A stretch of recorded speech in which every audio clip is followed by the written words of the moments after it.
আসসালামু আলাইকুম। বর্গমূলের একটি শর্টকাট টেকনিক তোমরা এখানে শিখে নাও। 841 এর বর্গমূল কত হবে? আমরা প্রথমে আগে একক স্থানের মান দেখে আমরা এখান থেকে ধরে নিব কোনটি যাবে আমাদের ওই সংখ্যা দুটো। 1 আর 9।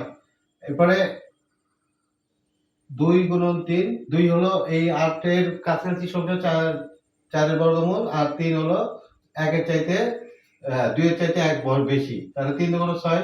এটাকে বলা হয় রেফারেন্স নাম্বার। এই রেফারেন্স নাম্বারটা এটার চাইতে কি হচ্ছে? ছোট হচ্ছে। যদি রেফারেন্স নাম্বারটা এই সংখ্যা থেকে ছোট হয় তাহলে বড় সংখ্যাটি হবে মান। তাহলে মান হবে হচ্ছে আমার 29।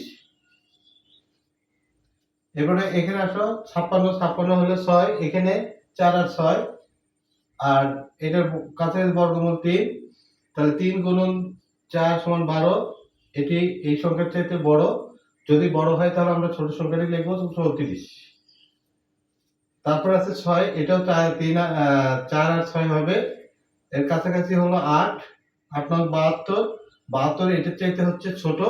তাহলে ছোট যদি হয় তাহলে আমরা বড় সংখ্যাটি লিখবো 8, 8 আর 6 86। এটির বর্গমূল হচ্ছে 86। তো এই টেকনিকটা তোমাদের এইগুলো অবশ্যই ফলো করতে হবে। তো এ পর্যন্তই তোমাদের জন্য। ভালো থেকে সুস্থ থেকো। আল্লাহ হাফেজ।